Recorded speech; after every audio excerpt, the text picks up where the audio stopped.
जय हिंद। आज हम पढ़ेंगे कि आखिर जो पूरा ब्रह्मांड है, पूरा जो वर्ल्ड है, वो घूमता काहे लिए है। आप सुने होंगे पृथ्वी भी चक्कर लगाती है, सूर्य भी चक्कर लगाता है। का कौन इसको तुवा तुवा के जैसे मारा है, कहा कि पूरा चक्करे लगाते हैं, सब घूमते हैं, सब जैसे तुवा तुवा को मारती है भयंकर परी तो घूमने लगता है। तो वैसे कोई इसको मारा है, कहा कि ये घूमने लगता है।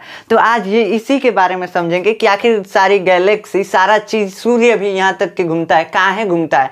आखिर किसी भी चीज के घूमने के लिए हमको चाहिए ऊर्जा, एनर्जी। जैसे हम मशीन चालू करते हैं पानी वाला, तो उसको चलाने के लिए हम डीजल डालते हैं, डीजल से उसको ऊर्जा मिलती है, एनर्जी मिलती है, तब घूमता है। ये सब बिना एनर्जी के कहाँ इन सब के पास इसे अफवाह एनर्जी है, कहा कि ऐसे घूम रहे हैं सब।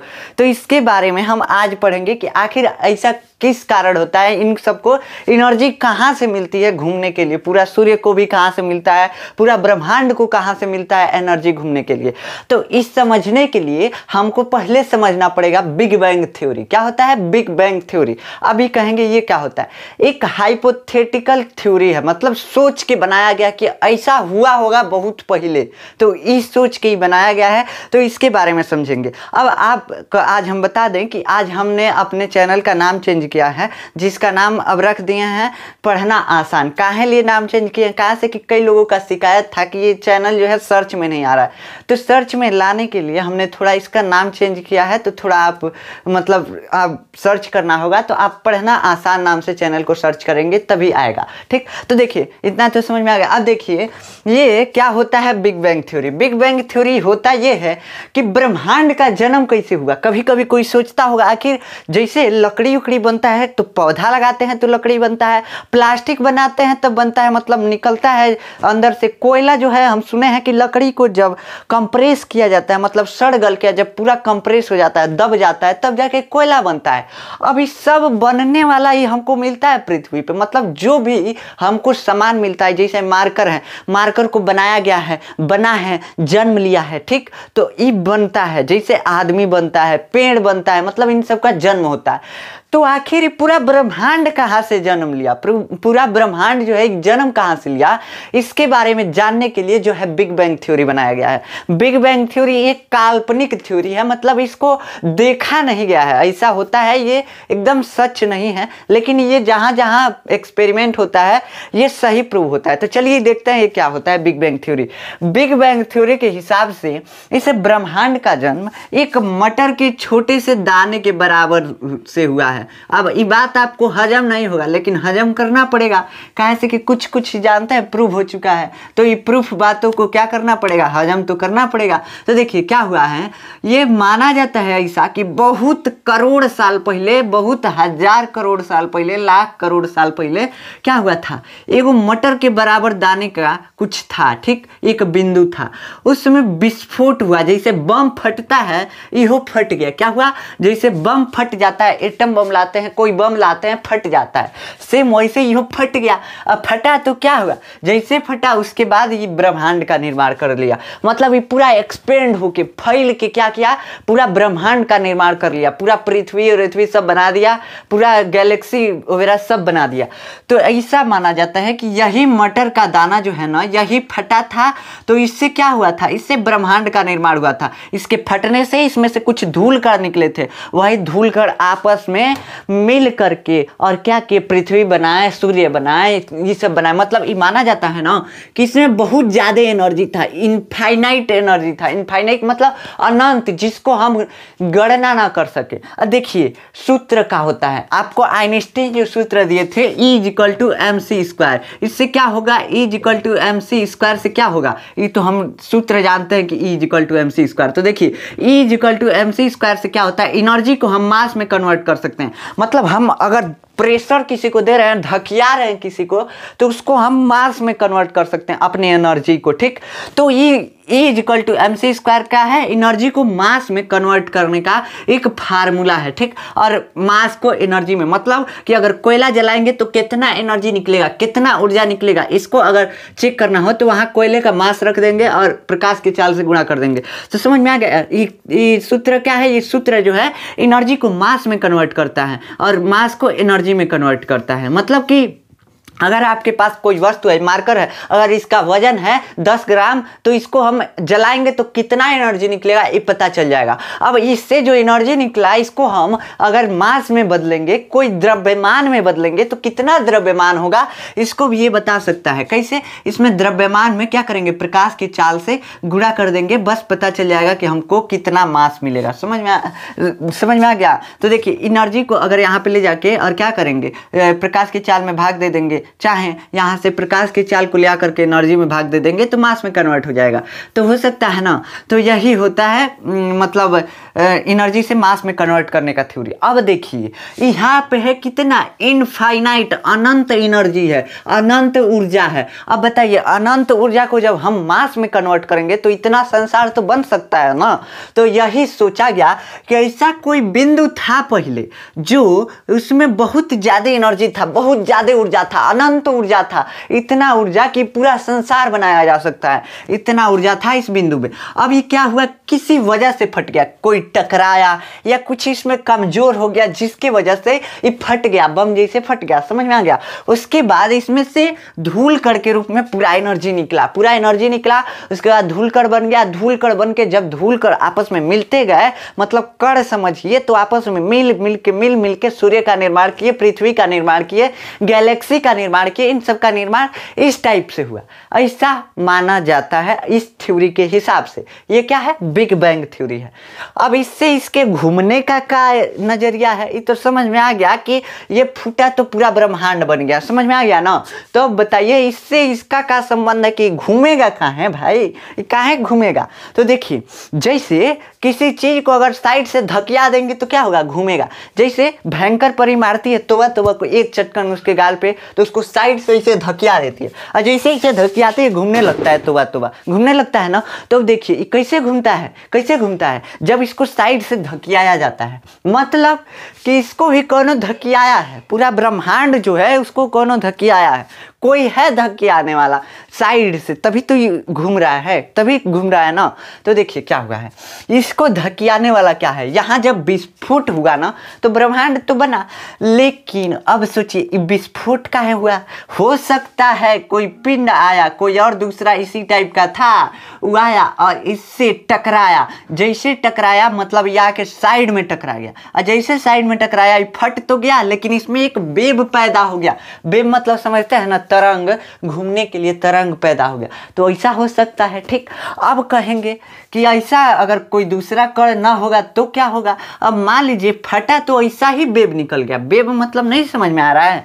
जैसे बम फटता है तो उसका कुछ हवा निकलता है, हवा एकदम प्रेशर टाइप में ऐसे निकलता है, लगता है कि पूरा एकदम मतलब हिला दिया, ऐसे हिलने लायक निकलता है, पूरे चारों ओर से गोल टाइप में निकलता है ना, ऐसा धक्का लगता है, ठीक। तो वैसे ही जब फटा ना तो ऐसा वेव निकला कि घूमने लगे, ऐसा मतलब निकला, ऐसा माना जाता है। समझ में आया कि ऐसा वेव निकला, ऐसा धक्का निकला कि घूमने लगा, मतलब कि ऐसा फटा कि इससे ऐसा वेव निकल गया कि घूमने लगा, या कोई ऐसा पिंड आके इससे टकराया जो इसके साइड में टकराया, और साइड में टकराया बस ही घूम घूम के ही पूरा बना दिया। तो समझ में आ गया कैसे घूमता है। अब कहेंगे कि ये तो समझ में आया कि हाँ ऐसा इसमें से कोई वेव निकल गया, कोई तरंग निकल गया जिससे ही घूमने लगा, एक राउंड मतलब इसको धक्का देने वाला तरंग निकल गया। तरंग क्या है? जैसे आवाज निकलता है डीजे से तो धक धक मारता है आपके सीने में, तो क्या होता है? वो भी तरंग है, जैसे मारता है। अगर वेस तेज होता है तो कैसे धक धक मारता है, वही धक धक क्या है? तरंग है। तो तरंगवा देखते हैं धक धक काहे मारता है?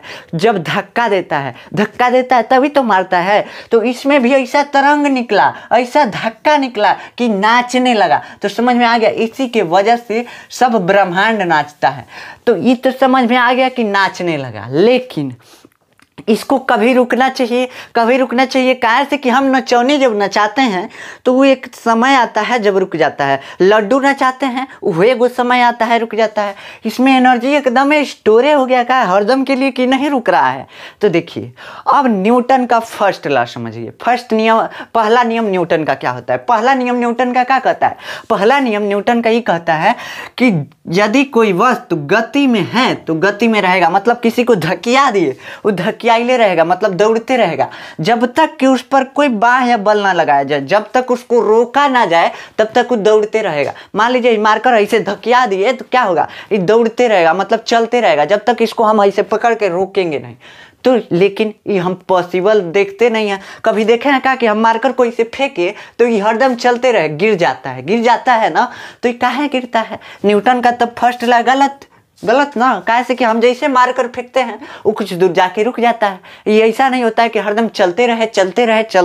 चाहे मशीन चालू करते हैं तो मशीन को नचा देते हैं, एक बार नाचते रहना चाहिए, वो रुक जाता है। काहे रुक जाता है? इसका तब नियम गलत होना चाहिए।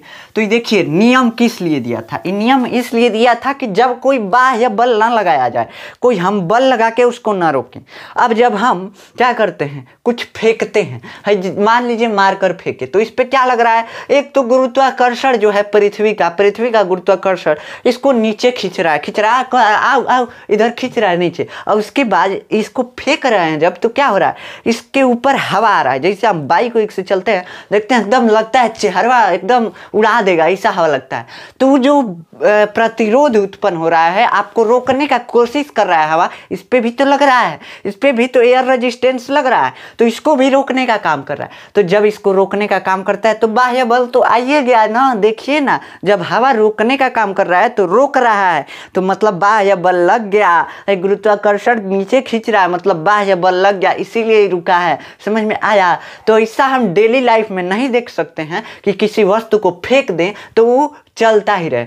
अगर स्पेस में किसी वस्तु को फेंक देंगे तो चलता रहेगा। जैसे अभी रॉकेट लॉन्च किए थे चंद्रयान 3, तो चलता गया था, पृथ्वी का चक्कर लगाते गया था बिना किसी एनर्जी के। मतलब अगर एनर्जी तो उसमें दिया गया था, लेकिन कुछ कम एनर्जी का उपयोग किया गया था गुरुत्वाकर्षण का उपयोग करके। अभी नहीं समझ में आया। देखिए क्या हुआ था, पृथ्वी को क्या किया था, चक्कर लगाने के लिए जब सैटेलाइट लॉन्च करते हैं तो उसको घुमाने के लिए क्या कर देते हैं, घुमाने के लिए पृथ्वी के ऑर्बिट में छोड़ देते हैं, इसे घूमने लगता है, उसमें कोनो एनर्जी वगैरह नहीं देते हैं, तभी भी घूमता है। काहे से कि वहाँ कोनो एयर रेजिस्टेंस नहीं है, कोई प्रतिरोध नहीं है, कोई रोकने वाला उसको नहीं है, तो वहाँ पे चलते रहता है। अब यहाँ है, यहाँ हवा है, रोक देगा। फ्रिक्शन है, मतलब घर्षण है, रगड़ाव घर्षण, तो ये भी रोक देगा घर्षण, तो इसके वजह से रुक जाता है। लेकिन यहाँ पे जो स्पेस में हवा नहीं है तो वो कोई भी उसको रोकने वाला नहीं है, इसलिए चलता रहता है। तो न्यूटन का फर्स्ट नियम कहाँ पालन होता है, जहाँ कोई बाह्य बल न लगे। यहाँ तो एयर है, फ्रिक्शन है, घर्षण है, दुखा है नम तेरम है, तो इसे रुक जाता है। तो समझ में आया कि न्यूटन का फर्स्ट लॉ कब काम करता है। अब तो समझ में आ गया इतना कि कब काम करेगा। लेकिन है सब काहे घूम रहे हैं सब, इस सब को तो कभी ना कभी रुकना चाहिए, कोई तो होगा इसको रोकने वाला, तो इसको भी रोकने वाला कोई नहीं है। अब कैसे कहेंगे कि कोई रोकने वाला नहीं है। देखिए ये जो होता है, पृथ्वी कहेंगे कि पृथ्वी पे तो एयर होता है, हवा होता है, उसको तो रुक जाना चाहिए भाई। तो पृथ्वी जो होती है, पृथ्वी क्या करती है बाबू, है पृथ्वी है मान लीजिए, तो पृथ्वी के चारों तरफ वायुमंडल है। अब वायुमंडल किसके कारण पृथ्वी के चारों तरफ है, पृथ्वियाँ उसको खिंचले है अपने तरफ, क्या है, चिपकाई है, किससे, गुरुत्वाकर्षण बल से खींच के रखी है, चिपका के रखी है, तभी तो पृथ्वी पे है, नहीं तो ऊपर चला जाता, भाग जाता वायुमंडल। तो वायुमंडल भी पृथ्वी के सत्वे घूमता है। तो ना वायुमंडल और पृथ्वी एगो क्या हो गया, वस्तु हो गया। जैसे दो गो गुब्बारा फुलाएंगे, एगो गुब्बारा के अंदर फुला दीजिए, एगो उसके ऊपर, तो क्या हो गया, दोनों गुब्बारा एगो गुब्बारा हो गया ना। तो वो उसको अगर फेंकेंगे तो क्या होगा, वो एक ही वस्तु रहेगा। ठीक, तो वैसे ही पृथ्वी क्या है, पृथ्वी और वायुमंडल क्या है, एक वस्तु बन के घूमता है। ठीक, तो समझ में आ गया। तो पृथ्वी पे भी कोई रेजिस्टेंस नहीं लगता है, कोई एयर रेजिस्टेंस यानी विरोध नहीं करता इसके गति का। वैसे ही पूरा ब्रह्मांड जो होता है उसके गति का कोई विरोध नहीं करता है। कैसे कि कोई फ्रिक्शन नहीं है, कोई घर्षण नहीं है, फ्रिक्शन मतलब घर्षण ही होता है, कोई एयर रेजिस्टेंस नहीं, कोई रोकने वाला है ये नहीं है, इसको तो रुकेगा कहाँ है, जब तक बाह्य बल ना लगेगा तब तक रुकेगा नहीं रुकेगा। अब देखिए ये तो समझ में आ गया कि नहीं रुकेगा। तो अब देखिए क्या होता है, सूर्य जो होता है अपने धुरी पे चक्कर लगाता है, मतलब सूर्य ऐसे नाचता रहता है एंटी क्लॉकवाइज, मतलब कि जैसे स्क्रू खोलते हैं ऐसे खोलते हैं ना, तो एंटी क्लॉकवाइज इसको बोलते हैं, मतलब वामावर्त दिशा, एंटी क्लॉकवाइज मतलब घड़ी के विपरीत दिशा में, उल्टा दिशा, जिस इधर घड़ी घूमती है ना, अब इसके उल्टा करेंगे तो एंटी क्लॉकवाइज, और क्लॉकवाइज मतलब सीधा, तो एंटी क्लॉकवाइज दिशा में सूर्य घूमता है। अब सब ग्रह क्या करते हैं, एंटी क्लॉकवाइज दिशा में सूर्य का परिक्रमा भी करते हैं, मतलब सूर्य का चक्कर भी लगाते हैं। और सभी ग्रह अपने धुरी पर भी, मतलब कि पृथ्वी जो है अपने अक्ष पर, सुने हैं ना कि यह चक्कर लगाती है तभी दिन रात होता है, तो ये अपने अक्ष पर लड्डू जैसे किस तरह घूमती है, एंटी क्लॉकवाइज ही घूमती है।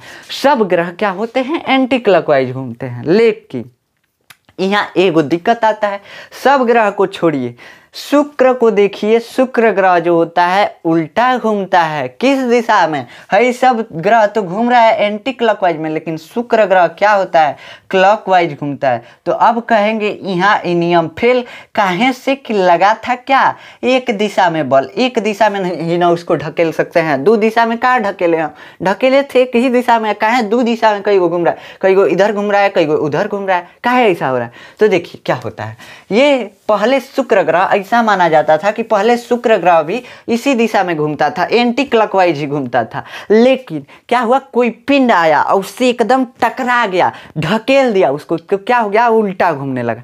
जैसे अगर कोई चीज घूम रहा है, कोई चीज खूब तेज रफ्तार में घूम रहा है, उसी को एक ही बार रोकेंगे तो क्या होगा, एक ही बार रोकेंगे बस उल्टा घूम जाता है। जैसे गेंद को दीवार पे फेंकते हैं तो उल्टा चला आता है, वैसे ही शुक्र ग्रह भी उल्टा घूमने लगा, ऐसा माना जाता है। ठीक, हाइपोथेटिकल है, ऐसा माना जाता है, इसका भी कोई वैज्ञानिक खोज नहीं हुआ है कि काहे ऐसा घूमता है। ऐसा कल्पना किया गया है कि हाँ ऐसा हुआ होगा कि कोई पिंड टकरा गया होगा उसके उल्टा दिशा में, जैसे लड्डू इस तरह से घूम रहा है, इधरिए से कोई आके टकरा गया तो इस तरह हो जाएगा, तो इस तरह मतलब घूमने लगा ये शुक्र ग्रह। तो ये समझ में आ गया कि आखिर जो सारे ग्रह हैं, सारे पृथ्वी ग्रह सारे काहे ऐसे घूमते हैं, काहे चक्कर लगाते हैं, किस एनर्जी के कारण। ये बिग बैंग थ्योरी में जो एनर्जी उत्पन्न हुई थी उसी एनर्जी के कारण सभी ग्रह जो होते हैं अपने मतलब चक्कर लगाते रहते हैं किसी ना किसी चीज का। जैसे पृथ्वी का चक्कर कौन लगाता रहता है, चंद्रमा, और पृथ्वी किसका, सूर्य का। सूर्य किसका लगाता रहता है चक्कर, सूर्य जो होता है गैलेक्सी का चक्कर लगाता रहता है। देखिए ग्रह उपग्रह जो होते हैं ग्रह का चक्कर लगाते हैं, ग्रहों से मिलकर ग्रह जो होते हैं, ग्रह क्या करते हैं, सूर्य का चक्कर लगाते हैं। तो एक सूर्य और सब ग्रह जो उसके चक्कर लगा रहे हैं उसको मिला करके एक प्लेनेट बोल देते हैं। मतलब भाई 8 गो ग्रह जो हैं, भाई सूर्य जो है इसको मिला के, और चंद्रमा इन सब ग्रहों के होंगे ना, जैसे पृथ्वी के चंद्रमा चक्कर लगाता है उपग्रह, वैसे ही कई ग्रहों के हैं उपग्रह, तो उन सबको मिला के बोल देते हैं प्लेनेट। प्लेनेट मतलब कि प्लेनेट मतलब क्या होता है, प्लेनेट मतलब सौर मंडल, तो सौर मंडल बोल दिए।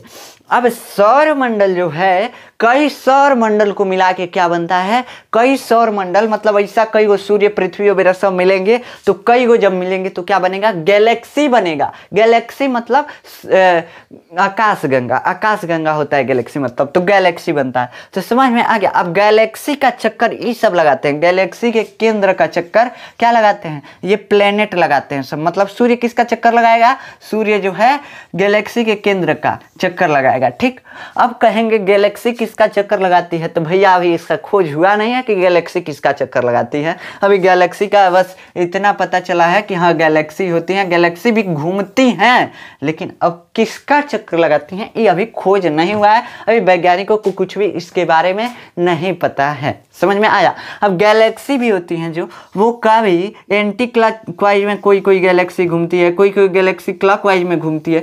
तो अभी ये भी नहीं पता चल पाया है कि काहे कई गो उल्टा कई गो सीधा, काहे से सगरू को तो धक्का यहाँ बिग बैंग थ्योरी से एक ही तरफ मिला होगा ना, तो काहे सारे उल्टे और सीधे घूम रहे हैं, काहे ऐसा काहे घूमेंगे, इन सब का मनोमन का है का कि अपने मन के घूमने लगेंगे सब। जब धक्का जिस तरफ मिलेगा वैसे ही घूमेगा, जैसे इधर से गाल से चट्टा मारेंगे तो क्या होगा, आप इधर घूमेंगे, ऐसे मारेंगे तब इधर घूमेंगे, लेकिन इधर धक्का इधर से लगा तो इधर ही घूमेंगे, ऐसा नहीं होगा कि इधर घूमने लगे। तो ये कैसे ऐसा होता है, इसका भी अभी कोई ठोस परिमाण नहीं है, कोई ठोस सबूत नहीं है। मतलब ऐसा माना जाता है कि ये सब इस तरह से घूमते हैं। तो समझ में आया। अब मिलते हैं नेक्स्ट वीडियो में किसी और टॉपिक के साथ, तब तक के लिए जय हिंद।